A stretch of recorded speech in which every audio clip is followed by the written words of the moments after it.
tonight from the White House, where we are covering two major breaking stories. President Trump meeting just a bit ago with the four top leaders in Congress, two, of course, from each party, in an effort to avoid a government shutdown in less than 30 hours. We will talk to one of the people in that meeting, Senate Majority Leader John Thune, about what it was like inside. But we begin with the U.S. brokering a new plan to end the fighting in the Middle East. President Trump calling it an historic day for peace. Just moments ago, the Palestinian government officially welcomed the proposal, vowing to make the reforms demanded in it.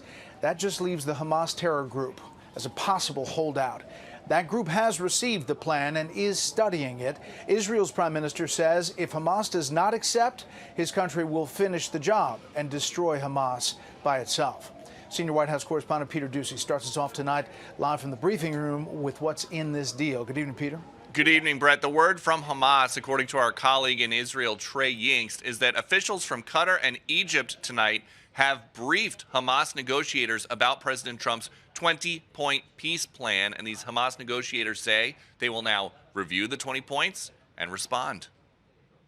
A beautiful day, potentially one of the great days ever in civilization. Because of this endorsement. I support your plan to end the war in Gaza. These so-called principles for peace require Hamas within 72 hours to return 48 hostages, 20 of whom are still alive. It will bring back to Israel all our hostages. But first, Netanyahu had to phone the prime minister of the middleman with Hamas, Qatar, and apologize for targeting Hamas leadership in their country. The White House says, as a first step, Prime Minister Netanyahu expressed his deep regret that Israel's missile strike against Hamas targets in Qatar unintentionally killed a Qatari serviceman. I said to the Prime Minister of Qatar, Israel was targeting terrorists. Wasn't targeting Qatar. President Trump is both optimistic and realistic. If Hamas rejects the deal, which is always possible, you'd have our full backing to do what you would have to do. But if the deal is ratified, Gaza would soon be run by a group of international experts, including former British Prime Minister Tony Blair. We call it the Board of Peace, so it would be headed by a gentleman known as President Donald J. Trump of the United States. President Trump sees today's step toward peace as part of a broader effort across two terms to end centuries-long conflicts in the Middle East with his Abraham Accords. In addition to negotiating the Abraham Accords, I like to say it that way because the real people, that's what they call Abraham. I would say Abraham, but it's so much nicer when you say Abraham. So much more elegant. Abraham. Abraham is fine. Abraham, however you want to call it. Yeah. And this is such a delicate peace process that after President Trump and Prime Minister Netanyahu finished speaking, neither one took questions. That is a really rare thing here at the Trump White House as he tries to end global conflict number 8 since returning to office. Brett. Peter Doocy live in the White House briefing room. Peter, thanks. The White House also releasing a map detailing the different phases of IDF withdrawal within Gaza. Fox News White House correspondent Peter Doocy was there, and he's now here to give us the major takeaways. Peter? And, Will, there are 20 principles of peace, they call them, that the U.S., President Trump, and the Israelis, Prime Minister Netanyahu, agreed to. We don't know yet how many of those points Hamas negotiators will agree to because the U.S. doesn't talk directly to Hamas. They rely on calls to Qatar to pass messages back and forth. Arab and Muslim partners are fully prepared to step up and fulfill their commitments for the benefit of the people of Gaza and the entire region. They're willing to step up and do a lot. They really are. There are a lot of good people involved. With this, President Trump is formalizing his plan from a few months ago to redevelop Gaza into the Riviera of the Middle East. One of the points here is the Trump economic development plan to rebuild and re-energize Gaza. Lots of possibilities, but first today, Netanyahu had to do something. He had to call Qatar and say sorry for strikes inside Qatar that unintentionally killed a Qatari serviceman. Now that that's out of the way, the burden is going to shift to the Palestinians. I challenge the Palestinians to take responsibility for their destiny, because that's what we're giving them. We're giving them responsibility for their destiny, fully condemn and prohibit terrorism and earn their way to a brighter future. They don't want the life that they've had. They've had a rough life with Hamas. If this peace deal is ratified, President Trump will become the chairman of a newly formed board of peace. But if it is not ratified, President Trump is pledging that Israel will have full U.S. backing to continue the fight in Gaza. Will? Peter, it's bold, it's strong, it seems to have the support of many important Arab nations, but the real question is the one that you introduced. It must have a dance partner on the other side of the card. Where is the sense of optimism coming from that this is something that will be accepted by Hamas? The sense of optimism is coming, and again, this is like the 1% of press conference or of events that you see President Trump in front of a microphone that we did not have a chance to ask him questions like this. But things are so sensitive and so fragile, they want to wait on the details like that. But the optimism, if your team can put back up the map that we had, the Israelis are going to give up. They are agreeing to give up a little bit of the land that they currently occupy, and you can see it there. They're going to pull back from territory that they currently control. And that is why that kind of a concession is the reason that folks around here think that they could actually be getting really, really close to an agreement. But again, it's 20 points. That kind of detail helps with something like this, but that's 20 things for Hamas negotiators who have proven to be as stubborn as any in a global conflict over the last several centuries, or at least several decades. It gives them 20 things to go through and pick apart and say, no, we want these 20 changes made. Well, that's a perfect transition, Peter. We'd love for you to hang out while we bring in Fox News chief correspondent Trey Yingst, who's live from Tel Aviv, into our discussion. Trey, you just heard Peter's report. Tell me what you think the sense is, not just with Hamas. Would any of these be acceptable conditions to Hamas, but what the attitude is inside of Israel? Yeah, Will, I want to start with some breaking news here. An official briefed on the current talks, speaking exclusively with Fox News, says that Qatar's prime minister and Egypt's intelligence chief just met with Hamas negotiators and shared with them that 20-point Trump plan. The Hamas negotiators telling Qatar's prime minister and Egypt's intelligence chief they will review it in good faith and provide a response. Again, that is the first official piece of information that we have about Hamas actually viewing this document that was presented today by President Trump at the White House alongside Israel's Prime Minister Benjamin Netanyahu. Anticipation is growing across the Middle East, Will, as it relates to this proposal. President Trump offered an olive branch to the Palestinian people, allowing them to stay in Gaza, giving them billions of dollars worth of funds from the international community to rebuild, and ushering in a new technocratic government for the Palestinian people. All of this, though, hinges on Hamas and whether or not they will lay down their arms and release the remaining 48 hostages, 20 of whom are believed to be alive. And that is part of the reason that there is such tension here in the Middle East, because it's unclear whether or not Hamas will agree to such a deal. Will? Peter, quickly back to you. You just heard Trey's report, and as you mentioned, everything with Hamas goes through Qatar. You were there for that phone call today. President Trump described it as a heart-to-heart between Benjamin Netanyahu and Qatari officials. So if Qatar is playing middleman, is that someone that you got the sense from the White House that is playing an endorser of this 20-point plan, or would they be undercutting this 20-point plan to Hamas? They would be more neutral, but on the side of endorsing, because it is in their interest for this war to end. A lot of these, and President Trump was talking about this a little bit, these Arab and Muslim nations don't want this war to be continuing right now, but they also haven't wanted to intervene. And so it seems like Qatar is going to be the key player here. We got a sense of that when we traveled to the Middle East, to Qatar, with President Trump a few months ago. He wants to deepen ties with the Qataris.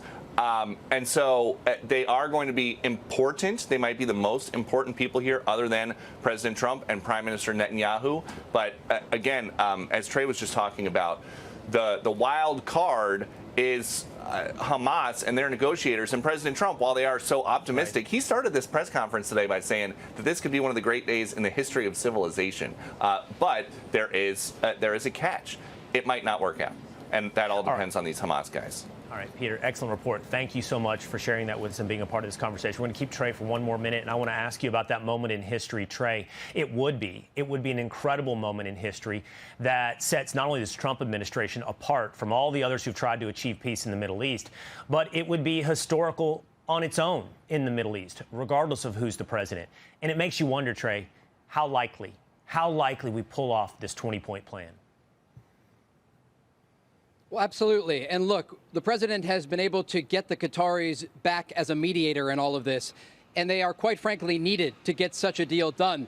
He actually had Israel's Prime Minister, Benjamin Netanyahu, from the Oval Office call the Prime Minister of Qatar and apologize for striking his country earlier this month, where one Qatari security official was killed along with 5 Hamas officials. Right. But when we zoom out here, what the president is presenting here is the possibility of peace in the Middle East. And this could be an initial step towards stabilizing the region, trying to rebuild the situation inside Gaza after a horrific 2-year war that saw a massive amount of suffering for the civilian population in both Israel and in Gaza, and then usher in a new chapter for the region that would allow President Trump to expand the Abraham Accords and bring in countries even as far as Iran. The president bringing that up from the White House, saying it's a possibility. Right. And so the president's vision here is very broad, and this is the first step in all of it. Well, you have to love, if nothing else, the optimism and the ambition. Trey Inks, thanks so much for joining us from Tel Aviv. I hope that we're going to have a deal for peace. If accepted by Hamas, this proposal calls for the release of all remaining hostages. To ensure the success of this effort, my plan calls for the creation of a new international oversight body, the Board of Peace. If this international body succeeds, we will have permanently ended the war. Prime Minister Netanyahu and President Trump, a historic day here at the White House. Joining us now, the Middle East envoy, Steve Witkoff. Thanks for the time. My pleasure, Brett. How do you characterize this day? Epic.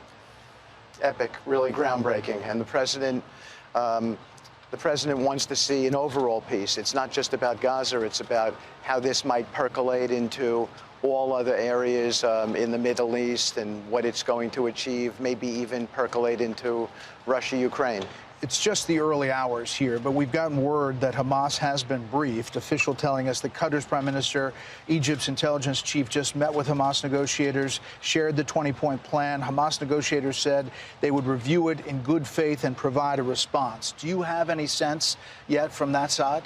No, but I think I don't have a sense yet, but I'll speak to the Prime Minister Mohammed, tonight. We've talked often throughout the day today, and I'm sure it's General Hassan from Egypt who you're referring to, and I'll speak to him as well. But I think that sounds like a very positive initial reaction for a group that hasn't really had time to study our plan. I mean, speaking about Qatar, there was this moment in the Oval Office, and the Israelis tweeted it out, the phone call with the Israeli Prime Minister and the Qatari Prime Minister, in which they made this call. And he says, Mr. Prime Minister, I want you to know that Israel regrets that one of your citizens was killed in our strike. I want to assure you that Israel was targeting Hamas, not Qataris. I also want to assure you that Israel has no plan to violate your sovereignty again in the future. I mean, that's a big moment. I mean, I thought that was, I was there for the call, Brett, and I thought, wow, this is so historic. There's an Israeli Prime Minister communicating directly with the Qatari Prime Minister, and they're there to make amends. They're there to explain what happened, to apologize, and to hopefully move on from there. And it was a really positive and uplifting call. You've dealt with all of these figures in that region. You know how tenuous this can be. 1 step forward, 2 steps back. Yes. You feel this one is different? I do, because we have so much widespread support from all of the Gulf Coast Arab countries. We have widespread support from the Europeans. I just left a meeting with the British, talked to the French today. So we have a lot of support for the plan, a lot of buy-in.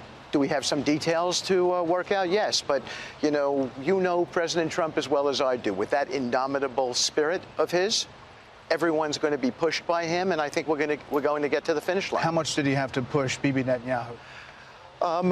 I think Bibi is strong for his country, and the president has a great respect for that. But we worked, Jared Kushner and I, and under the leadership of Secretary of State Marco Rubio. Former senator, yeah. Former senator, but he's the greatest Secretary of State, so I'm going to use that title. We've been working all weekend on this. And so the Israelis have bought into this. As the Prime Minister said, they want to do it the easy way first. So no threats. Let's see if we can peacefully get everybody home on both sides, by the way, on the Palestinian side as well as the Israeli side. You know, as we look at the map, it is kind of a phased situation with the withdrawal and all these things that have to happen. There's a lot of pieces that are moving here, right? Correct. Well, it has to be. It has to be because a new government is going to come in. And that will be, in large part, Palestinians, governing Palestinians. And so that new government has a lot to do. They need to get a security force in there. And we were just upstairs, as a matter of fact, talking about this with a particular country as to whether they could handle the job. So I think you can't withdraw altogether until you get the security forces in there. And so the difference is the buy-in, right? The buy-in from the Gulf states, the buy-in from the region. Correct. The pressure on Hamas. Remember, this thing has been brewing for 75 years.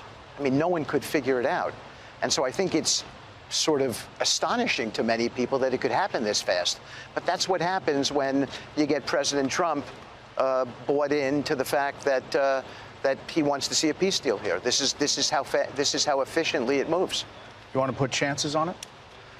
I'd say I'm very optimistic. That's what I would say. And I'm hopeful at the same time. I really am hopeful because I've met people on both sides, and this needs to end. Russia, Ukraine, totally different situation, and we'll talk about that another time. We appreciate your time. Steve Witkoff, thanks so much. Always my pleasure. Thank you.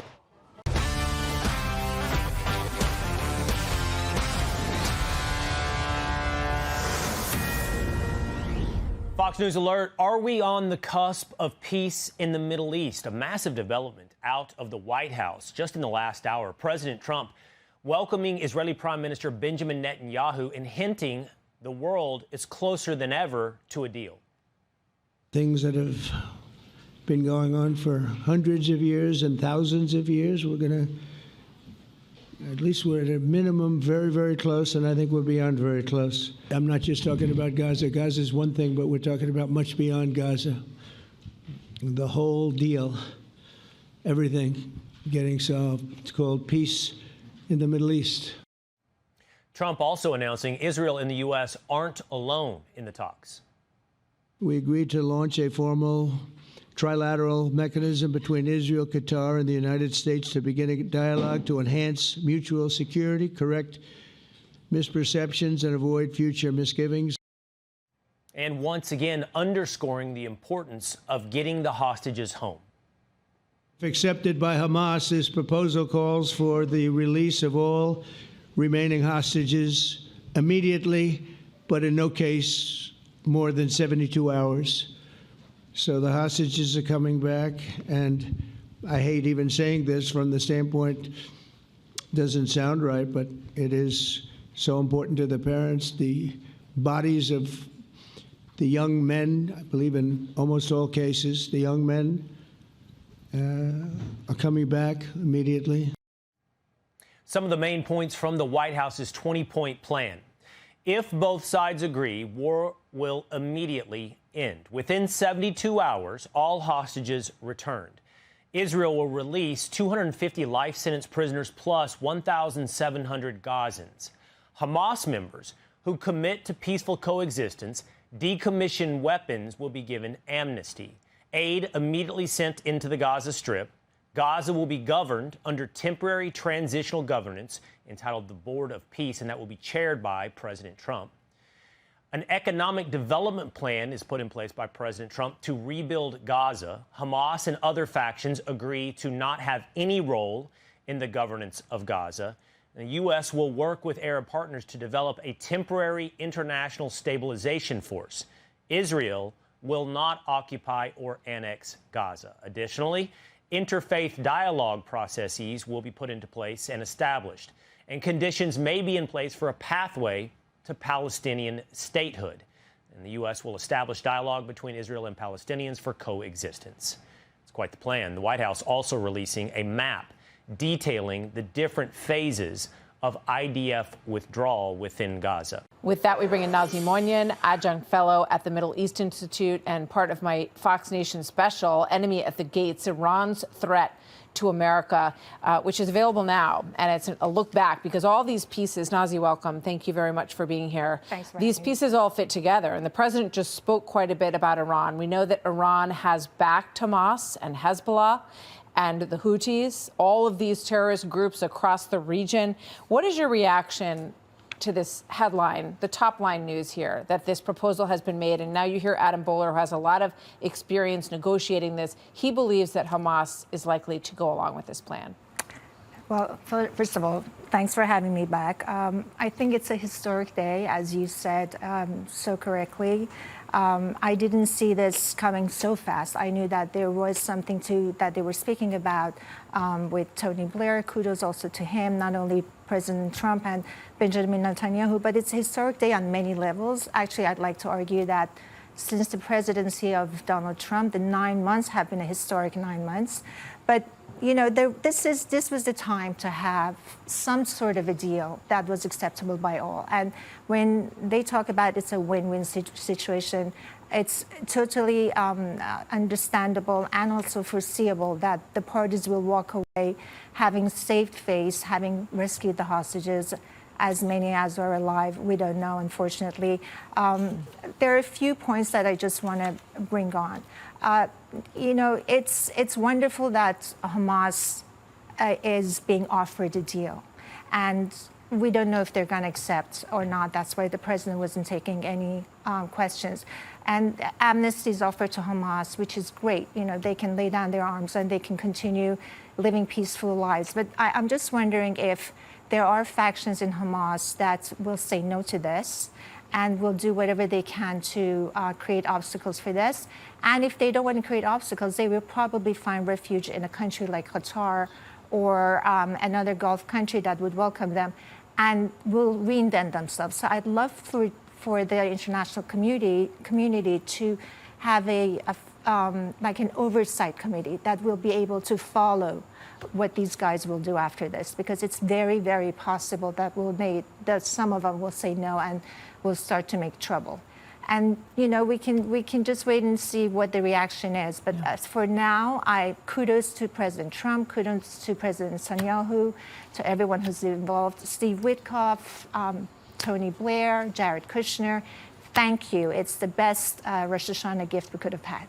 Nazi, I want to play this one soundbite for you about Iran, because President Trump brought up Iran specifically a few times here. And obviously this is fresh off the discussions at the United Nations. But he's been talking with the leadership in Egypt, the leadership in Jordan, and trying to pull this together. But he put out another open hand to discussions with Iran. And I spoke to the president of Iran last week, who wants, you know, he claims he wants to see tranquility for his country. We'll see if that actually has any meaning in this discussion. But here's President Trump on this. Watch.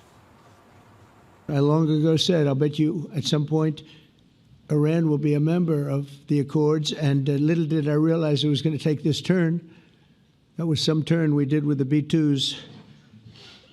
But I think they might very well be there because it's a great thing for them economically. I mean, Iran's economy is in terrible, terrible shape. They have like 40% inflation, 30% poverty. No one even talks about about an economy existing in Iran. Could they join the Abraham Accords? As an Iranian, American Iranian, can you imagine that? I could absolutely imagine that. President Trump has also talked about the Cyrus Accords, named after Cyrus the Great, the legendary emperor of Iran. I can't imagine this under this regime. This regime is ideologically driven. The ultimate goal of this regime is to replace the international world order with an Islamic caliphate, global Islamic caliphate. So as long as this regime is in power, that's kind of hard to see. Enmity towards the U.S. is the oxygen that the regime needs to empower itself, to crack down on its citizens. And, you know, it's very optimistic, and that's what's so great about American diplomacy. We go forward with positive thoughts, positive offers, but I doubt the cynical, paranoid Islamic regime will accept such an offer.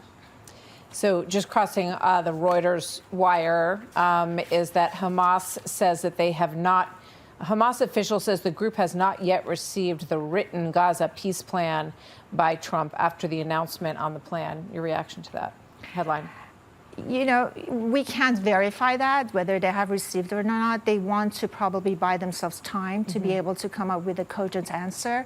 And you know, if they need time, they can take time, not too much time, because we know the president wants things to go forward. He's been trying to angle it in a way that is acceptable by all. So my reaction is we'll wait and see, but don't take too long. Don't take too long is right, Yeah. because we remember Iran was also given a timeline, and they did not comply within the timeline. And then, you know, we saw B-2 bombers take over and attack the nuclear facilities in Iran. And I believe he said 72 hours is the window for Hamas to agree to this. And after that, basically, President Trump said, go ahead and do what you have to do, Israel. So we'll see where this goes. Nazi Moinian, thank you very much. Always good to have you with us. Thank you.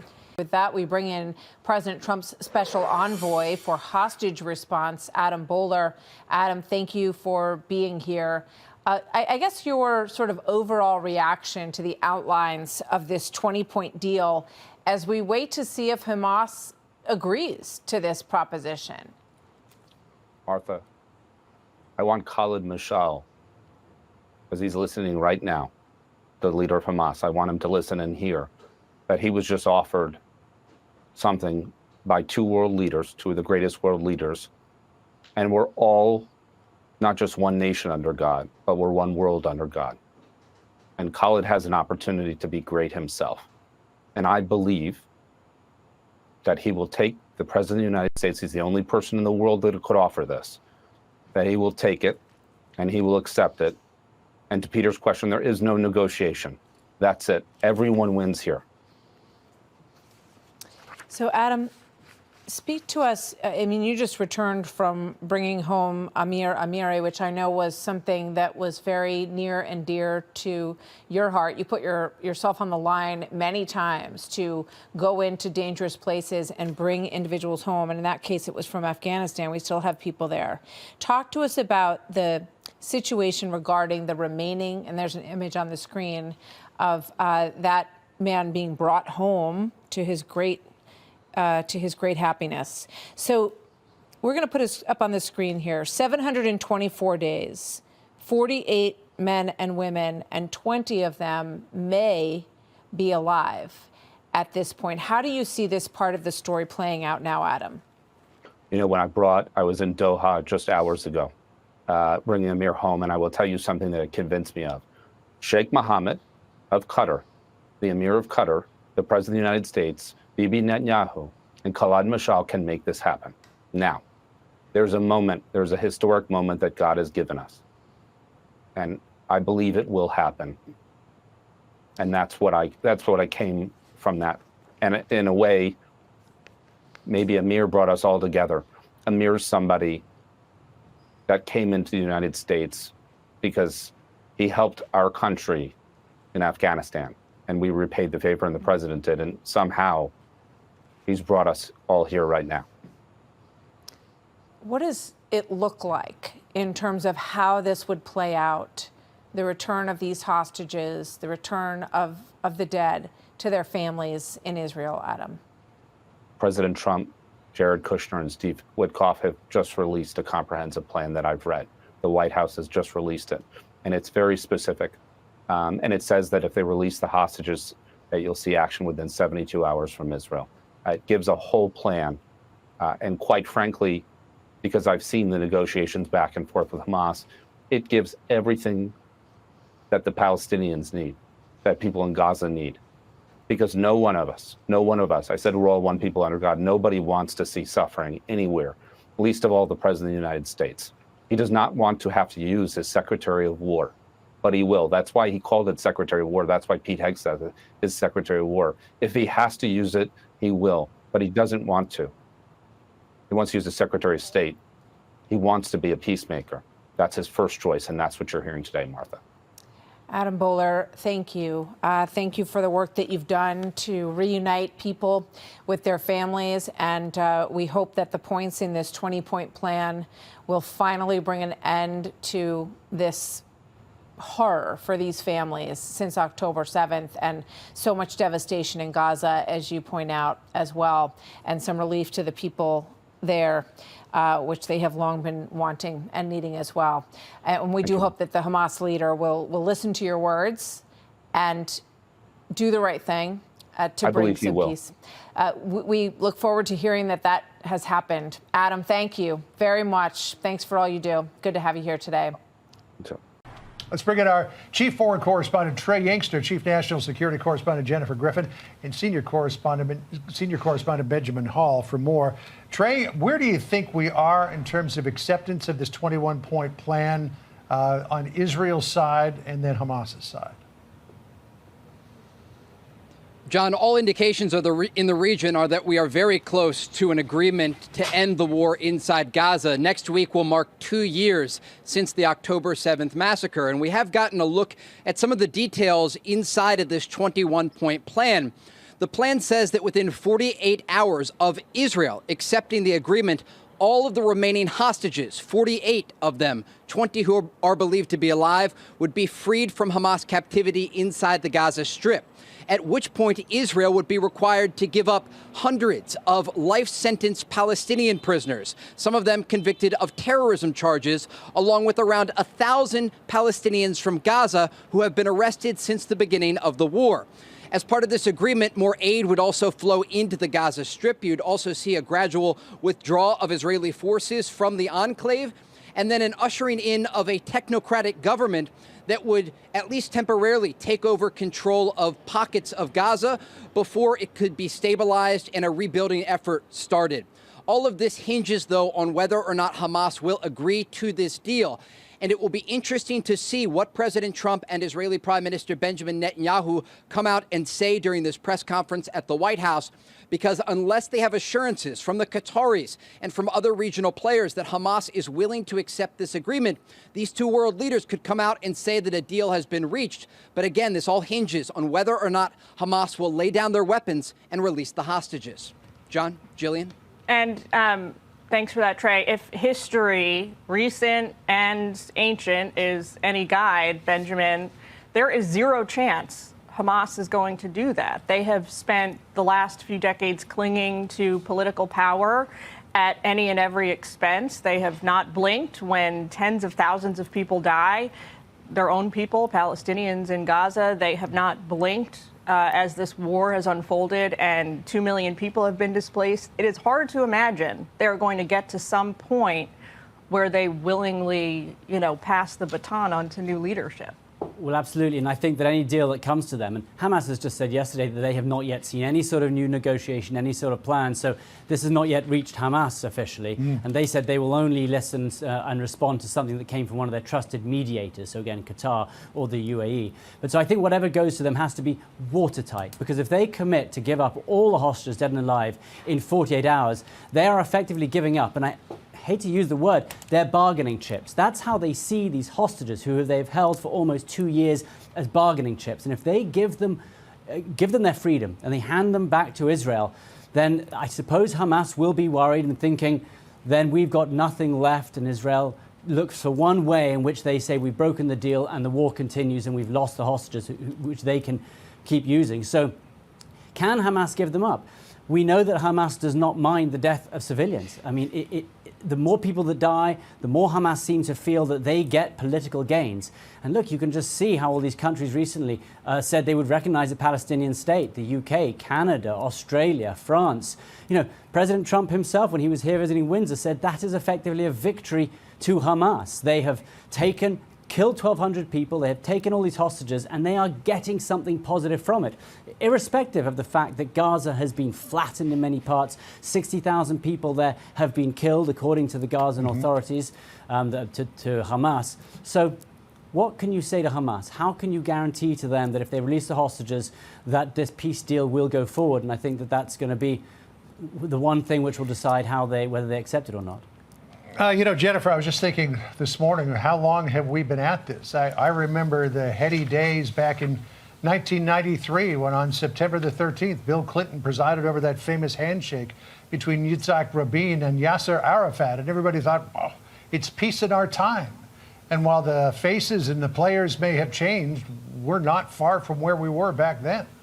Absolutely, John. In fact, I can remember when I arrived in Israel in 1999, that was at the tail end of the Oslo Peace Accords. We didn't know it at the time, but the Intifada, the second Intifada that broke out the following year, that pretty much put a nail in those peace accords, and a Palestinian state has been elusive ever since. And 7.5 years later of war in Gaza and then the West Bank and inside Israel did not deliver a Palestinian state. I think what is notable is that unlike any time that I've ever seen a U.S. president bring an Israeli prime minister into the White House, Prime Minister Netanyahu is under a tremendous amount of pressure, both domestically but also by President Trump, who has a great deal of leverage over Prime Minister Netanyahu and Israel because of what a good friend he has been up until this point. And I think it is notable that Prime Minister Netanyahu had to call from the White House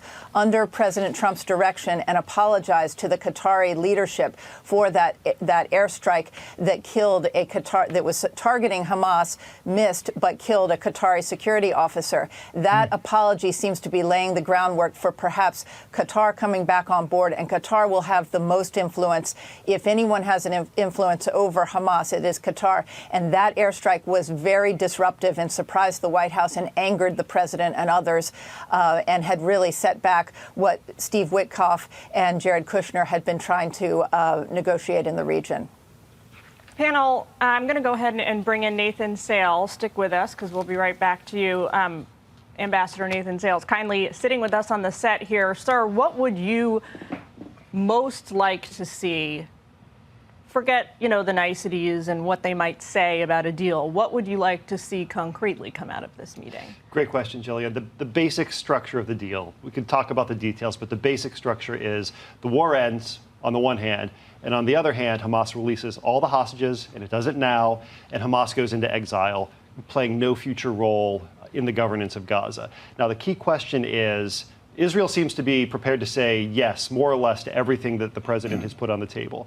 The Arab states in the region, likewise, are prepared to say yes to basically everything the president has put on the table. The key question, and you guys teed this up, where's Hamas on all this? And let's be clear, terrorist groups like Hamas don't have the best track record of negotiating in good faith or keeping their promises. So that's really what I'm watching for. How does Hamas respond to its increasing isolation on the world stage as some of its protectors and benefactors start to squeeze it to try and get them to say yes? So what's the incentive for Hamas to lay down their arms and give up and either go into exile or, as the Israelis have talked about under this 21-point plan, live peacefully in Gaza as long as they renounce violence against the Jewish state? I mean, really, what's in it for them? Because if they lose control of Gaza, they've lost everything that they've ever fought for. Right. So I think the leverage that we have over Hamas, forget about the risk of destruction in Gaza. Hamas doesn't care. In fact, the destruction of Gaza perversely actually advances Hamas's strategic objectives because they can use the consequences of the war they started to apply pressure to Israel. But what does Hamas care about? It cares ultimately, I think, about some kind of statehood for the Palestinian people. Now, they want one state solution, not a two-state solution. This is why I think the president's promise to the Arab states that he will not let Israel annex parts of Gaza or parts of the West Bank could be pivotal going forward. That's something Hamas may care about. Is it enough to guarantee that they'll play ball and come to the table and negotiate in good faith? I don't know, but that's the sort of thing that I could see maybe moving the needle a little bit with these guys. This is interesting. Just into the newsroom, the White House has released what they are calling President Donald J. Trump's comprehensive plan to end the Gaza conflict. Now, we do not know whether the 20 or 21 points, 20 points listed in this peace plan have been agreed to yet by Bibi Netanyahu. They're still in their meeting. We're awaiting them coming out at the White House. But, Mr. Ambassador, the top here, the first point is that Gaza will be a de-radicalized, terror-free zone that does not pose a threat to its neighbors. Point two is Gaza will be redeveloped for the benefit of the people of Gaza who have suffered more than enough. This gets us to a point that Jennifer Griffin brought up last hour, which is the idea that some kind of multinational transitional peacekeeping force takes hold in Gaza. Those kinds of peacekeeping forces historically have not worked out so well. Yeah, the United Nations doesn't have the best track record keeping the peace in Lebanon, in other parts of the world that have been all hot over spots. Africa. All over Africa, right. So it's a really short list of success stories, really short.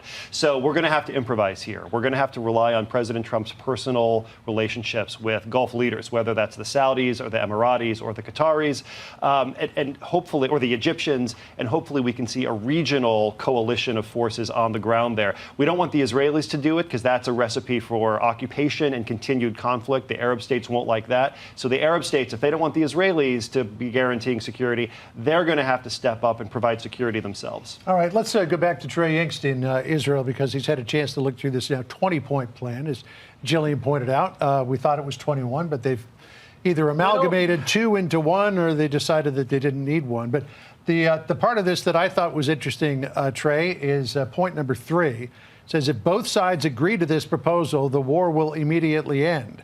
That's a big if. Yeah, John, absolutely. And what does this tell us? The White House releasing more details to this plan. It means over the past 48 hours, they have been going through these individual points and negotiating, and they are getting closer to what will be the framework of this proposal.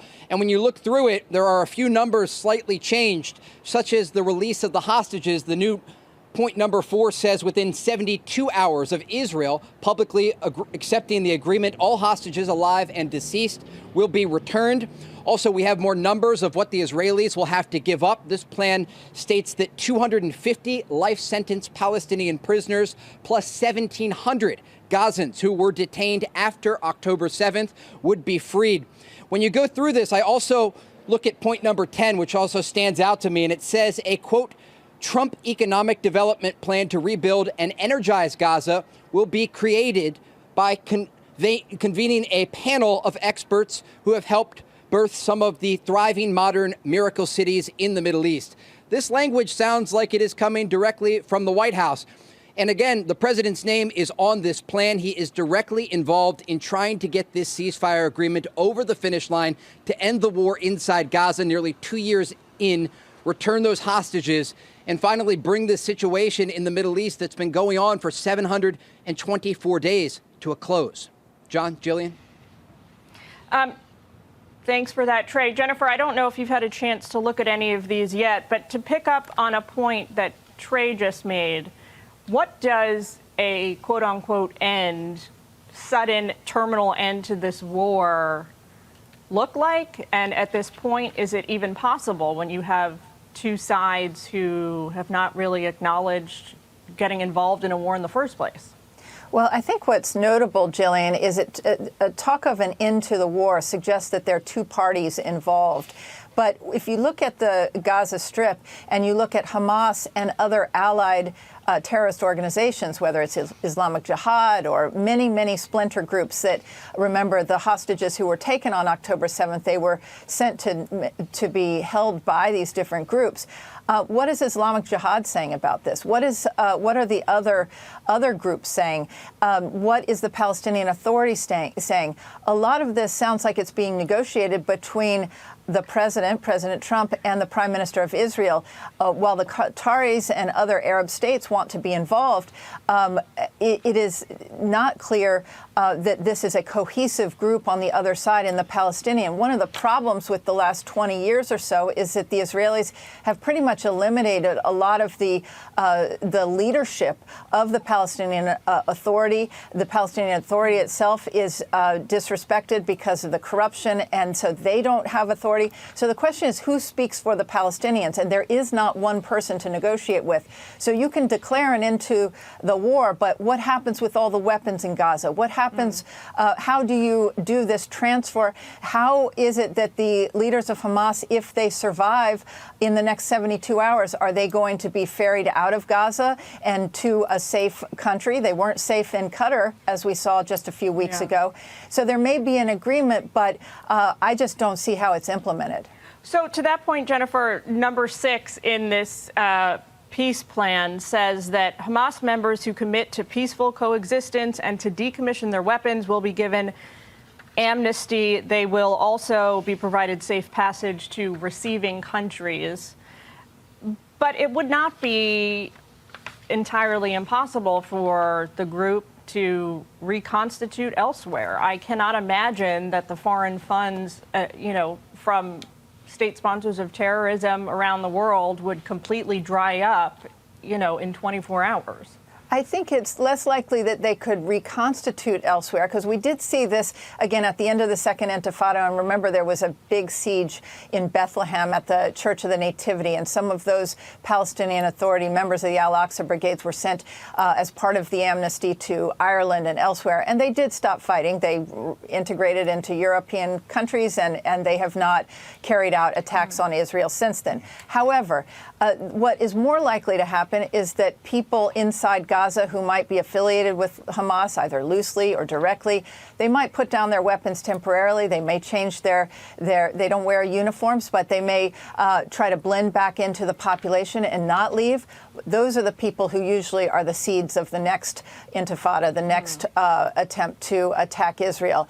That desire to destroy Israel has not been negotiated away based on this 20-point plan, and it is unclear who speaks for the Hamas. Most of the Hamas leaders have been killed at this point. Who speaks for them, and how much control do they have over their followers and the other followers, as I mentioned, in Islamic Jihad and other groups who have vowed to fight Israel to the death? So as we go through this, and let's go to Benjamin Hall, point number 15 here. Benji, it says the United States will work with Arab and international partners to develop a temporary international stabilization force to immediately deploy in Gaza. That ISF will train and provide support to vetted Palestinian police forces in Gaza and will consult with Jordan and Egypt. It'll be a long-term internal security solution. It goes on to say, in the event that Hamas delays or rejects this proposal, the above, including a scaled-up aid operation, will proceed in the terror-free areas handed over from the IDF to the ISF. So what they're saying here is either Hamas agrees to this, or we're going to start reforming what they're now calling New Gaza right around you. Yeah, it's fascinating. What do you think Hamas's reaction to that would be? No, it is fascinating, and again, it comes back to the idea that many of the few groups that Hamas will listen to are named in this 20-point plan. And you ask who would be peacekeepers in Gaza once Hamas leave. And you have to imagine that Israel does not want sort of Arab peacekeepers right inside effectively Israel. So what they are doing here is that they are saying that these other countries, for example, in this case, number 15, they talk about Jordan. They talk about Egypt, who will be helping to train up this international stabilization force. And once they're trained up, those will be Palestinian police forces. So it's interesting to see they're already looking as to how they can set up sort of non-Hamas, non-terror-linked Palestinian groups without allowing perhaps Arab groups to come in and play a big military role inside Gaza. So it's fascinating to see the different countries that are involved with this. And you can't help but think that maybe a positive for Israel is an extension of the Abraham Accords and building on the relationship in the region. That's something President Trump has talked about for a very long time. If you can stop the war in Gaza, you can really start rebuilding the Abraham Accords, phase number 2. And that leads to real economic success across the whole region. And I think that you talk about Trump's economic plan and talking about the rebuilding and the property. This has President Trump's ideas behind it, and they've laid out a way in which that may be able to happen. So look, this is somewhat military. It's setting up a new police force. It's looking at Palestinian role. It's trying to get the terrorists out. And it's looking at maybe making Gaza, rebuilding it and trying to make it prosperous in the future. So look, it is looking somewhat to the long distance. It's looking to the short distance. It's trying to cover quite a lot of points. And again, it only takes 1 point for one of these groups, for Hamas or Israel, to disagree with.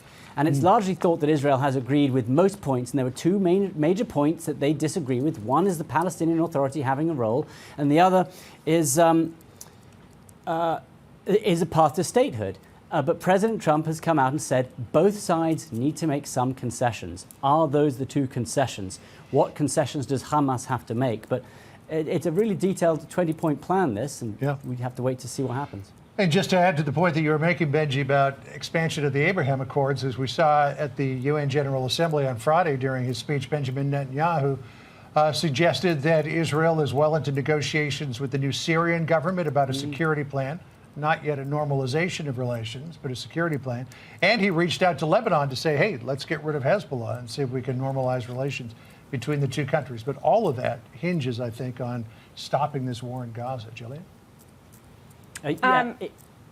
Go ahead, Benji. No, I was also going to say it's quite interesting to hear Prime Minister Netanyahu on Sunday talk about the enriched uranium that Iran is still holding, the tons of it that it's still holding. And I can't help but think whether or not, Iran may play some part in this, and whether or not Israel still has an idea that if it ends the war in Gaza, whereas it still feels it has unfinished business inside Iran, and if that could play a role in the future.